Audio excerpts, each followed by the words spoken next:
Spoštovane državljanke, spoštovani državljani, lepo pozdravljeni na redni novinarski konferenci o izzivih COVID-19. Danes je z nami docentka dr. Mateja Logar, vodja svetovalne skupine pri Ministrstvu za zdravje, ki jo prav lepo pozdravljam. Kot običajno pa tudi danes novinarsko konferenco začenjamo z včerajšnjimi epidemiološkimi podatki. In sicer je bilo včeraj opravljenih 1380 PCR testiranj in 7144 hitrih antigenskih testov. S PCR testi je bilo včeraj potrjenih 209 novih okužb. Te podatke bomo sedaj videli v prvi današnji tabeli. Če še enkrat ponovim, je bilo včeraj med 1380 opravljenimi PCR testi potrjenih 209 novih okužb. Delež pozitivnih PCR testov je znašal 15,1% in kot je razvidno iz tabele, je bil ta delež nekoliko višji kot pred enim tednom nazaj, ko je znašal 14,1%. In takrat, se pravi prejšnjo nedeljo, 25. aprila, je bilo opravljenih 1354 PCR testov, potrjenih pa je bilo takrat 191 novih okužb.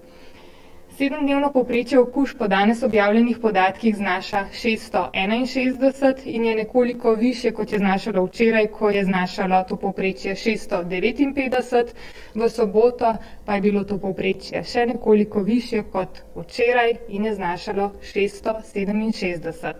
Poglejmo si sedaj še zadnje podatke glede 14 in 7-dnevne incidence.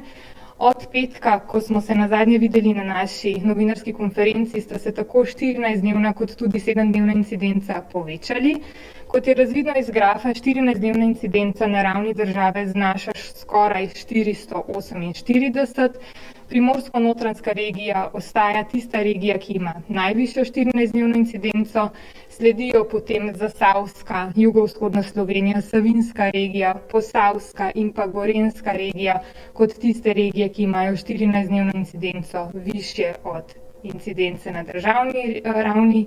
Na dnu grafa pa vztraja Obalno-kraška regija kot tista regija z najnižjo incidenco. Podobno sliko prikazuje naslednji graf. 7-dnevna incidenca na ravni države znaša 220,5. Tudi tu je Primorsko-notranjska tista regija, ki ima najvišjo 7-dnevno incidenco, Obalno-kraška regija pa tista regija, ki ima najnižjo 7-dnevno incidenco.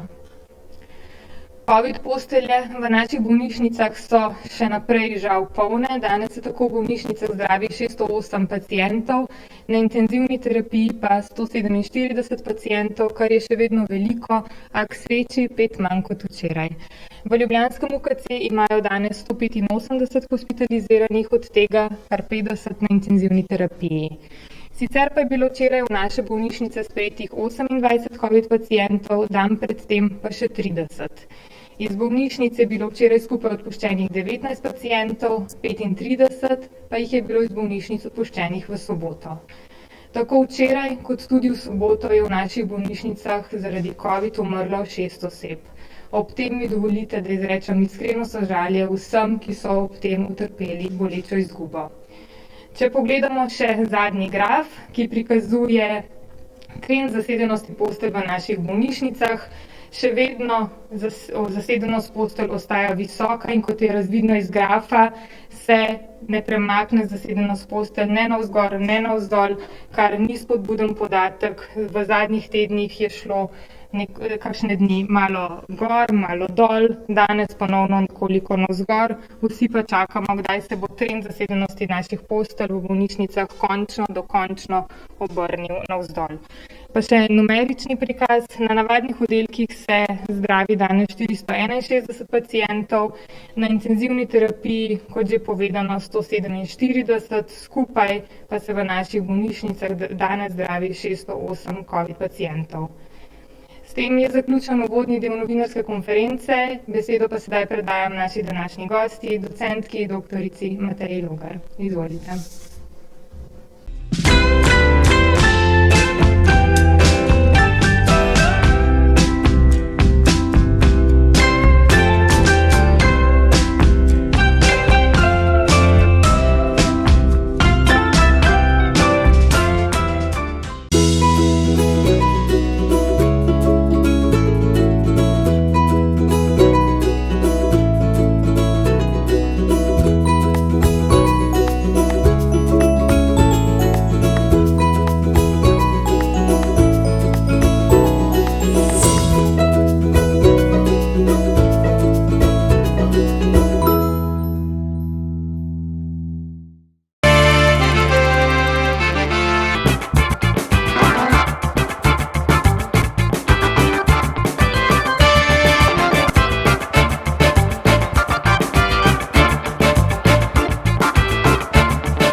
Lepo pozdravljeni. Slišali ste današnje številke, slišali ste, kakšni so trendi. Kar je zaskrbljujoče, je to, da smo v prejšnjem tednu beležili porast števila novo okuženih v primerjavi s tednom pred tem.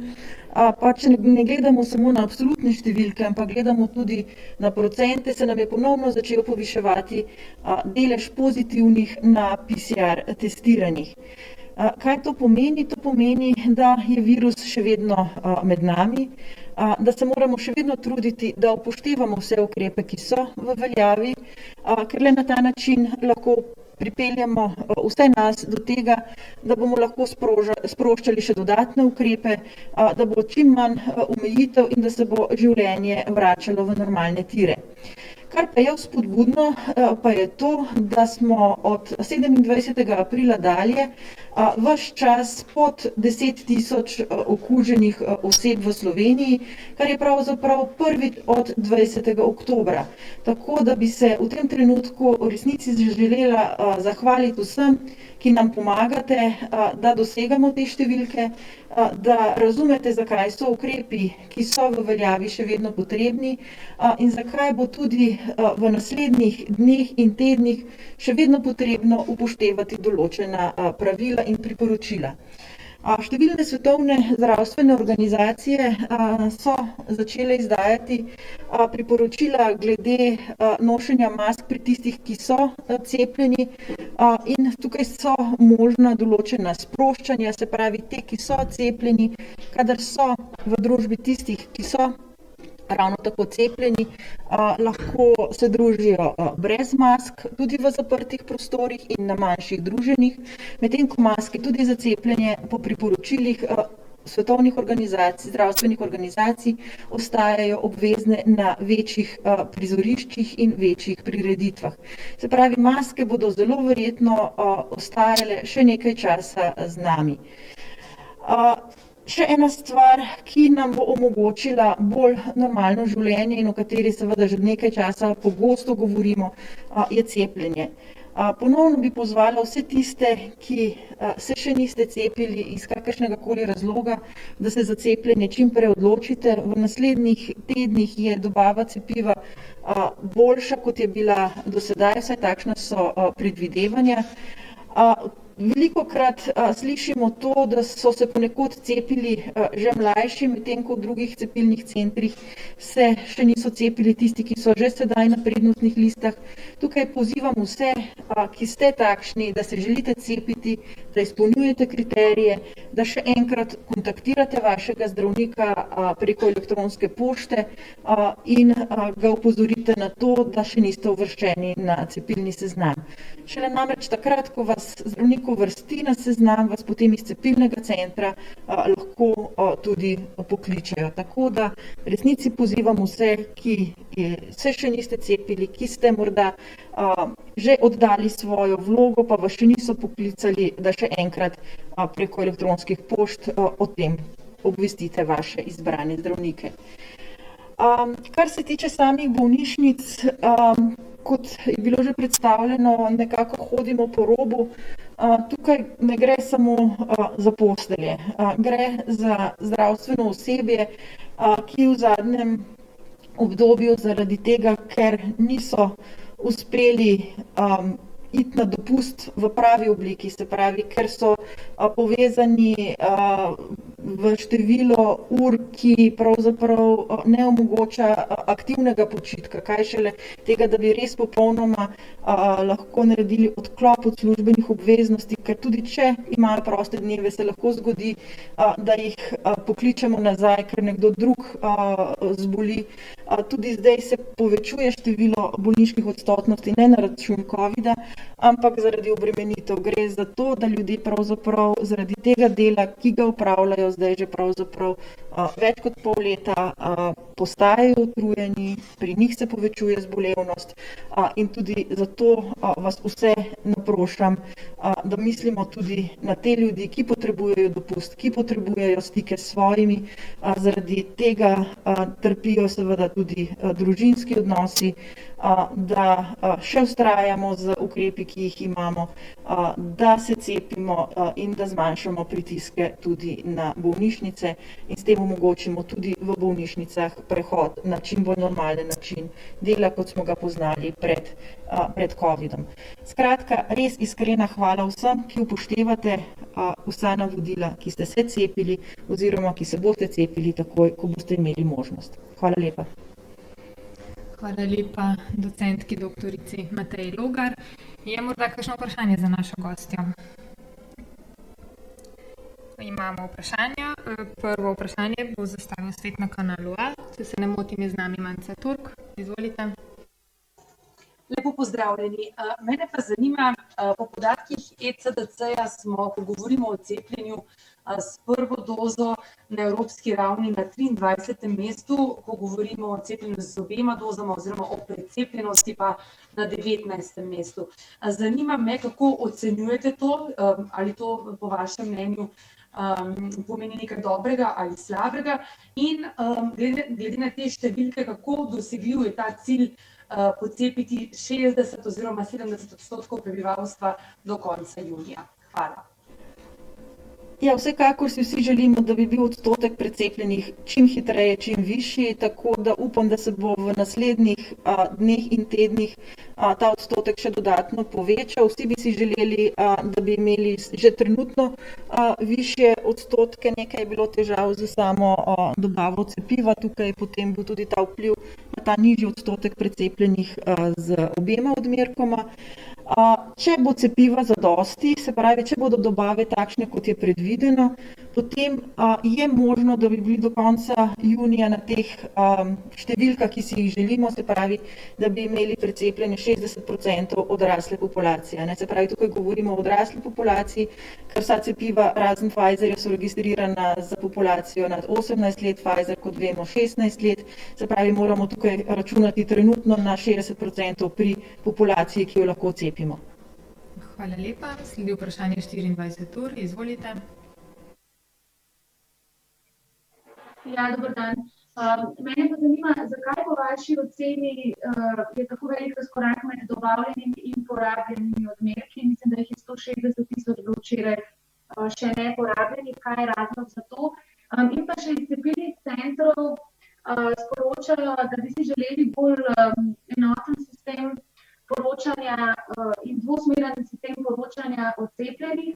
Zgodi se namreč, naprimer, da v Ljubljani cepijo učiteljico, potem jo pa v Kranju povabijo kot starejšo od 50 let, ker pač ne dobijo povratne informacije, da je bila ta oseba že cepljena. Ali bi bilo smiselno morda pač to poročanje urediti dvosmerno, bi to pohitrilo cepljenje in kako bi še drugače lahko hitreje cepili? Hvala. Kar se tiče podatka o tem, da je v skladišču 160 tisoč odmerkov cepiva, so mi sporočili oziroma preverili in so te številke bistveno nižje. Tukaj gre za delno diskrepanco s tem, da se v petek začnejo vnašati v sistem tisti, ki so cepljeni.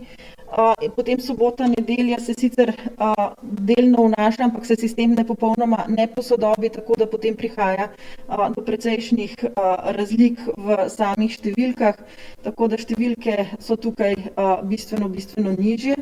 Kar se tiče tega dvosmernega sistema, vsi upamo, da bo z zagonom nove aplikacije, ki jo testirajo na NIJZ-ju skupaj z Ministrstvom za zdravje, odpravljena tudi ta težava, se pravi, da ne bo tega podvajanja, da je nekdo bil cepljen na račun tega, da je bil prednostna skupina na enem mestu, pa ga potem kličejo še na drugo mesto, tako da v tem primeru bodo v sistemu podatki o vseh, ki so bili cepljeni in vseh, ki čakajo in jih je še potrebno cepiti.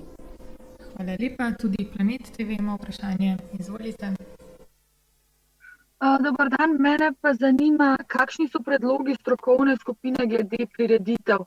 Se pravi, boste predlagali po vzoru nekaterih drugih držav, da bi bila udeležba na prireditvah mogoča za cepljene, prebolele oziroma testirane? Ja, svetovalna skupina je mnenja, da bi se lahko začele sproščati določene dodatne prireditve pod pogoji, ki ste jih navedli, se pravi cepljeni, preboleli ali testirani v nekoliko omejenem številu, se pravi odvisno za to, za kakšno prireditev gre, ali gre za zunanje prostore, ali gre za zaprte prostore, ali gre za javno prireditev ali za zasebna srečanja, tako da o tem smo se že pogovarjali in podali tudi svoje priporočila. Hvala lepa. Sledi vprašanje žurnala 24. Izvolite. Lepo pozdravljeni, Sergej Hadner tukaj. Jaz bi rada vprašala dve stvari. Prva je včeraj minister za zdravje napovedal, da bodo tisti, ki so cepljeni z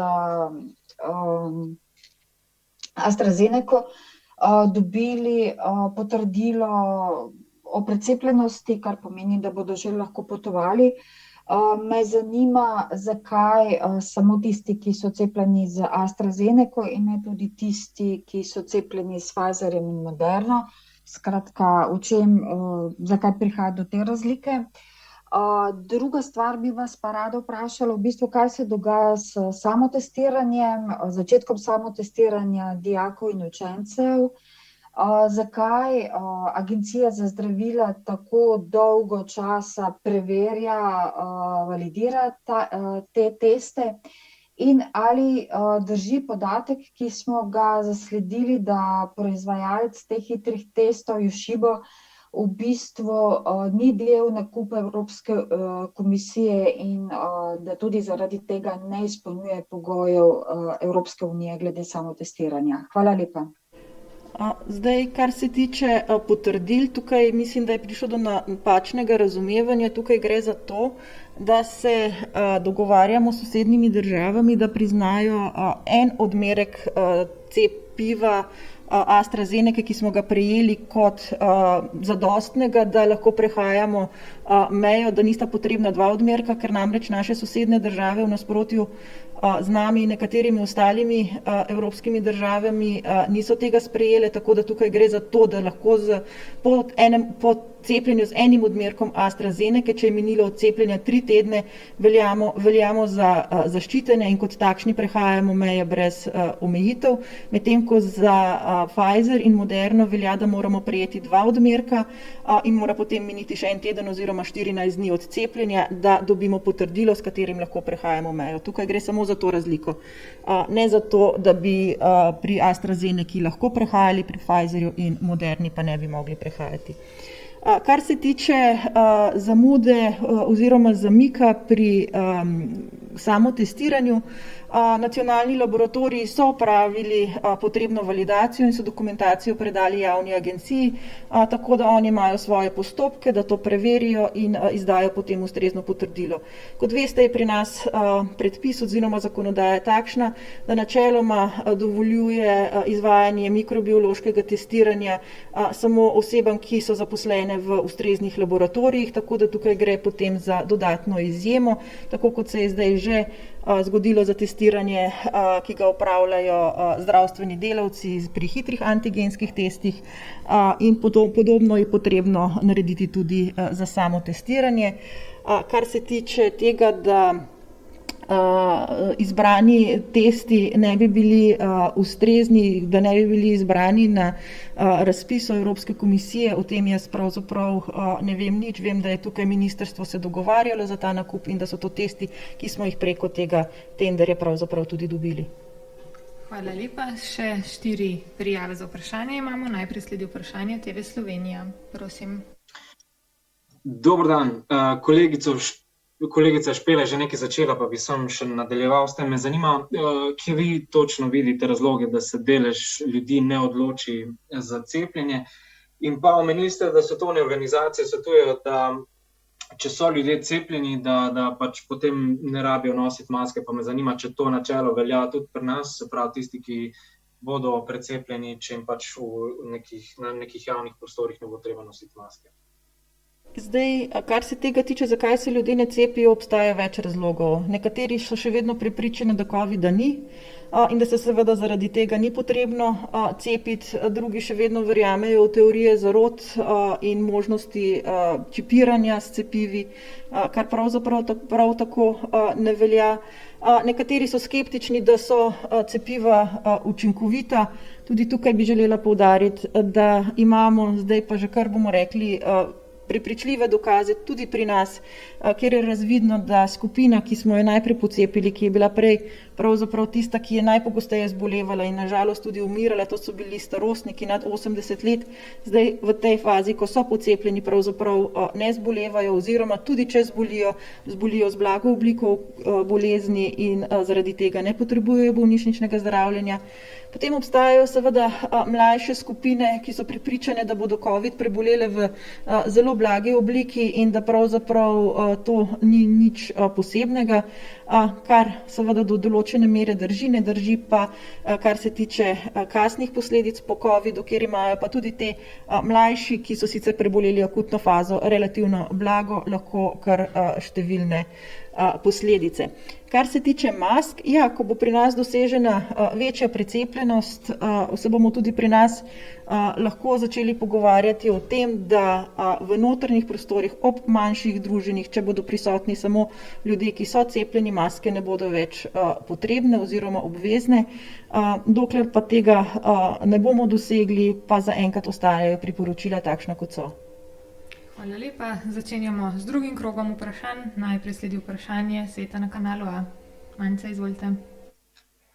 Mene še zanima, če sem prav razumela, je predlog strokovne skupine tudi, da potem, ko pocepimo starejše od 50 let, da bi se lahko cepili vsi, ne glede na starost. Zanima me, kako bi to šlo in kakšno vlogo bodo tukaj igrale prijave v e-upravi oziroma zdaj v tej novi aplikaciji, ki jo razvija NIJZ, in zanima me še, kako ocenjujete pripravljenost cepilnih centrov, glede na to, da zdaj pa res prihaja velika količina cepiv.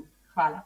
Ja, tako kot ste omenili, tukaj gre za to, da ob uvedbi te nove oziroma posodobljene aplikacije za prijavo na cepljenje se bo sprostilo potem cepljenje za vse, se pravi, da ne bo več starostnih omejitev, tako da vsak, ki bo zainteresiran, se bo lahko cepil. Več o tem bodo pa povedali takrat, ko bo aplikacija stestirana in bo točno znano, kakšen bo ta postopek potem potekal. Sami cepilni centri, minister je bil prejšnji teden na sestanku, so zagotavljali, da zmorejo pocepiti približno 2 do 3-krat toliko ljudi, kot jih cepijo sedaj, tako da sama cepilna mesta trenutno ne bi smela biti problematična oziroma ozko grlo pri cepljenju. Prav tako je svojo pomoč ponudila tudi Slovenska vojska, tako da tukaj so še možnosti, vsekakor se bomo vsi potrudili, da bo cepljenje potekalo čim hitreje in da bomo lahko res vse cepivo, ki bo prišlo, tudi uporabili. Hvala lepa tudi za ta odgovor. Sledi vprašanje 24 ur. Gospa Špela Lobe, izvolite. Ja, zanima me še, zdaj naj bi se strategija dopolnjevala naprej po starostnih skupinah. Zanima me, ali je še smiselno pod 50 let skratka spuščati to mejo vsak teden in dopolnjevati strategijo, ali je glede na interes bolj smiselno, da cepilni centri pač cepijo naprej oziroma da preidemo na množično cepljenje. Hvala. Da se cepi skupina nad 50 let in z uvedbo aplikacije se bodo potem sprostile tudi vse ostale starostne skupine. Ne bo zdaj tukaj, da bi se potem sprostilo do 40 pa do 30, ampak se bodo potem sprostile vse starostne skupine. Hvala lepa. Še eno vprašanje ima gospa Sergeja Hadner. Izvolite. Ja, jaz se opravičujem, če sem prej nejasno zastavila vprašanje. Ja, po prvem cepljenju z AstraZeneco dobi cepljeni potrdilo, da je že cepljen skratka in lahko potuje oziroma bo lahko potoval, če bo prišlo do tega dogovora. Pa me zanima, zakaj z AstraZeneco in zakaj ne z Pfizerjem in Moderno? V čem je ta razlika po prvem cepljenju? Razlika je v tem, da po prvem odmerku AstraZeneca nastane bistveno močnejši imunski odziv in bistveno boljša zaščita kot po enem odmerku cepiva Pfizer oziroma Moderne. In zaradi tega je ta odločitev, da je po 3 tednih po prvem odmerku cepljenja z AstraZeneca imunost že tako razvita, da lahko smatramo te ljudi kot zaščitene. In tudi drugi odmerek cepiva proti COVID-19, če uporabljamo cepivo AstraZeneca, damo šele po 3 tednih. Se pravi, tukaj je ta razlika, ne? Se pravi, 12 tednih, 3 mesecih. Tako da tukaj je ta razlika med posameznimi vrstami cepiva. Tako da po enem odmerku AstraZeneca, enako tudi po enem odmerku cepiva Janssen, je imunost bolj izražena, bolj razvita, kot če uporabljamo cepiva, ki delujejo na osnovi mRNA. Hvala lepa. Še 2 prijavi za vprašanje imamo. Najprej vprašanje TV Slovenija. Izvolite. Jaz imam še nekaj vprašanj glede za tiste, ki so COVID že preboleli, in sicer me zanima, kako je zdaj urejen sistem cepljenja za tiste, ki so COVID že preboleli, kdo to preverja in pa kako zagotavljate, da povabila na cepljenje ne prejmejo tudi prebolevniki, pa kakšne so zadnje informacije glede potrdil za tiste, ki so COVID preboleli, kdo bo za ta potrdila skrbel in kako je urejeno financiranje teh potrdil. Potrdilo si pravzaprav o opravljenem PCR testu lahko sprinta vsak sam z elektronskega sistema e-zdravje. Drugače, kar se tiče prebolevnikov, prebolevniki se po novih priporočilih cepijo z enim odmerkom znotraj 6 mesecev od prebolele bolezni. O preboleli bolezni oziroma o potrjeno preboleli bolezni govorimo takrat, kadar je bila okužba potrjena s PCR testom oziroma ob določenih epidemioloških pogojih, se pravi, da je nekdo od oseb v skupnem gospodinjstvu imel potrjeno okužbo in so potem ostali družinski člani znotraj ustreznega časovnega obdobja zboleli s klasično klinično sliko in je to zavedeno v medicinski dokumentaciji. Za prebolelo okužbo ne veljajo potrditve z določitvijo protiteles. Tako da to se še vedno dogaja, da nekateri menijo, da lahko z določitvijo protiteles dobijo potrdilo o preboleli okužbi. To žal ni mogoče in verjetno v naslednjih mesecih se to ne bo izenačilo. Izdajo potrdil zaenkrat izdajajo potrdila izbrani zdravniki za uvedbo tega evropskega cepilnega potrdila oziroma potrdila o prebolevnosti, bo pa to urejeno drugače. Hvala lepa. Še eno vprašanje imamo in sicer strani 24 ur. Izvolite. Večkrat ste omenili aplikacijo, veliko je odvisno od te aplikacije, kdaj bo lahko uporabi, kdaj bo končana ta aplikacija.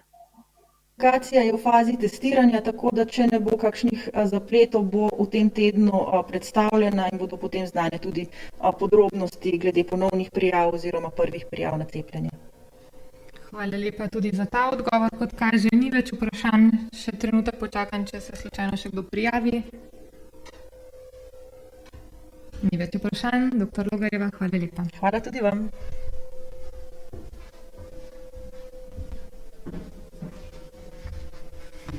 S tem smo še eno novinarsko konferenco pripeljali do konca. Za konec vprašanje z moje strani je morda še kakšno vprašanje. Kot kaže, ni več vprašanj. S tem je novinarska konferenca zaključena. Hvala vsem za pozornost. Lep dan in nasvidenje.